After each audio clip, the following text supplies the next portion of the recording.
Today we will study about data organisation and data analysis. आज हम data organisation data analysis के बारे में डिस्कस करेंगे। डाटा ऑर्गेनाइजेशन और डाटा एनालिसिस जो है ये बायोलॉजिकल मेथड के अंदर बहुत ही अहम रोल प्ले करते हैं, क्योंकि जब हम किसी भी बायोलॉजिकल प्रॉब्लम्स के रिलेटेड बायोलॉजिकल मेथड को स्टेप्स को फॉलो करते हैं तो उसके बाद ये डाटा ऑर्गेनाइजेशन और डाटा एनालिसिस का जो बहुत ही अहम मकसद, अहम एम और अहम वर्क होता है, जिसके अंदर डेट्स, नेम्स और वैल्यूज़ वगैरह सब कुछ इंटरलेट करता है। तो इन चीज़ों का भी माइंड के अंदर रखना होता है ताकि हमारी जो बायोलॉजिकल ऑब्जर्वेशन है उसको एक लॉ का, एक थ्योरी का नाम दे दिया जा सके। तो सबसे पहले हम बात करते हैं डाटा ऑर्गेनाइजेशन की कि डाटा ऑर्गेनाइजेशन क्या होता है। जब एक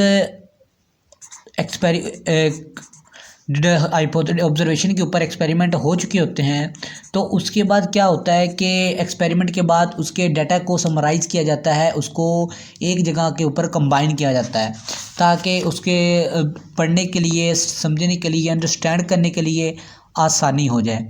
इसके अंदर क्या किया जाता है कि क्वालिटी ऑफ एक्सपेरिमेंट को भी चेक किया जाता है, क्वालिटी ऑफ एक्सपेरिमेंट को भी चेक किया जाता है। एवरीथिंग इन दी एक्सपेरिमेंट, यानी कि एक्सपेरिमेंट के अंदर जो जो ऑब्जर्वेशन, जो जो हाइपोथेसिस उसने बयान की हैं एक बायोलॉजिस्ट ने, उस चीज़ को तफसील के साथ डिस्कस किया जाता है।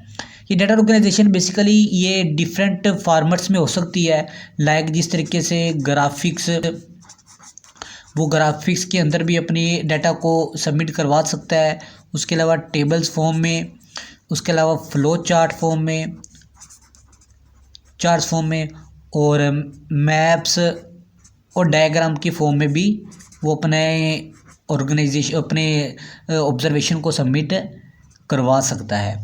ये तो हमारा डाटा ऑर्गेनाइजेशन। उसके बाद आ जाता है हमारा डाटा एनालिसिस।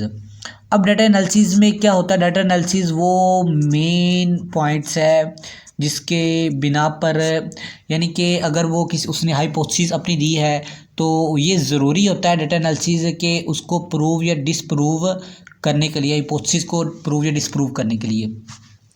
यानी कि अगर किसी साइंटिस्ट ने हाइपोथेसिस को बयान कर दिया है, अपने ऑब्जर्वेशन को, हाइपोथेसिस उसकी हो चुकी है, तो उसके बाद उसको फाल्सीफाई करने के लिए, प्रूफ साबित करने के लिए या डिसप्रूव करने के लिए उसकी एक डाटा एनालिसिस होती है जो एक्सपेरिमेंट के ज़रिए की जाती है। बेसिकल डाटा एनालिसिस जो है दो तरीके की होती है, एक होती है रेशो, एक होती है प्रपोर्शन। रेशो और प्रपोर्शन बेसिकली ये मैथ के ही लफ्ज़ हैं, मैथ के ही अंदर इंटरलेट करते हैं रेशो और proportion. Ratio between two words की, जैसे ए है और बी है, ये दो वर्ड है, अगर इन दोनों के दरमियान हम इस तरीके से लगा देंगे तो ये बन जाती है रेशो। ये दो वर्ड के दरमियान होती है, ठीक है। अगर इनके दरमियान हम ये कॉलन लगा देते हैं, इसका अदर वर्ड्स ये भी होता है कि ये डिवीजन का साइन भी इसको कहा जाता है, रेशो को। जबकि प्रपोर्शन जो है ये इक्वलिटी होती है दो रेशो के दरमियान, यानी कि दो वर्ड की रेशो के दरमियान ये इक्वलिटी को हम प्रपोर्शन का नाम दे सकते हैं। अब डाटा एनालिसिस के अंदर रेशो और प्रपोर्शन का क्या रोल है, क्या इसमें अहम रोल ये प्ले करते हैं। मिसाल के तौर पर अगर एक हमारे पास फॉर एग्जांपल हमारे पास 100 स्पैरोज़ है, हमने 100 स्पैरोज़ ली, 100 स्पैरोज़ क्या किया, 20 को बाइट करवाया। 20 को किस मलेरिया से बाइट करवाया? जो मलेरिया इन्फेक्टेड थे, जिनके अंदर प्लाज्मोडियम जो था मौजूद था, हम 20 स्पैरोज़ को बाइट करवाया। अब उसमें जो 20 में से जो 14 थे वो हेल्दी पेशेंट जो थे, 14 हेल्दी स्पैरोज़ जो थी, उनको क्या हो गया, वो मलेरिया हो गया, बाकी 6 को नहीं हुआ।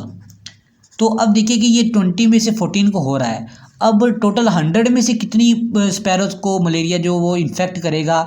तो इस चीज़ के लिए हम क्या इस्तेमाल करते हैं, रेशो और प्रपोर्शन का हम ये फार्मूलेशन इस्तेमाल करते हैं। तो इसमें इसकी मज़ीद तफसील से हम बात करते हैं कि मिसाल के तौर पर हमारे पास है, अगर हम ये मैथ का एक रूल है रेशियो और प्रोपोर्शन को अंडरस्टैंड करने का। अगर हमारे पास 3 वैल्यू दी गई हैं तो हम चौथी को अज्यूम कर लेते हैं, फ़र्ज कर लेते हैं। मिसाल के तौर पर हमारे पास वैल्यू है एक्स, फोर्थ वैल्यू, हमने कितनी स्पैरो ली, 100। जो इक्वल है 14 के, यानी कि 20 के 14 के, जिसमें से कितनी को हुआ, जो 20 में से 14 को हुआ। तो ये हमारे पास एक इक्वलिटी का साइन बन गया है, यानी कि एक रेशो की एक हमारे पास वैल्यू आ गई है।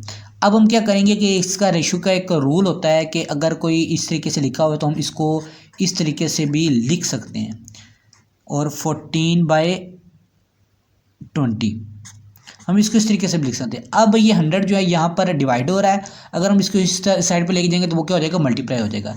S is equal to 14/20 multiplied by 100, तो ये वैल्यू आ जाती है 17, एक्स की वैल्यू आ जाती है 17, यानी कि 100 में से 17 स्पैरोज को मलेरिया जो वो इन्फेक्ट हो जाएगा, कॉज कर जाएगा।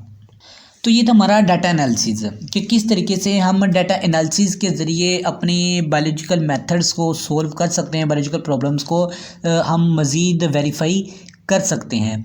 अब देखिए कि इसके अंदर बेसिकली मैथ का एक बहुत अहम रोल है, इसके अंदर स्टैटिस्टिक्स का भी एक बहुत अहम रोल प्ले करती है, और मैथ का तो बहुत ही अहम मकसद है। मैथ जो है इसमें अगर ये सारा कैलकुलेशंस जो है ये मैथ के ज़रिए ही की जाती हैं। अगर सिंपल वर्ड में मैं ये बात करूँ तो मैथमेटिक्स जो है as an integral part of scientific process, integral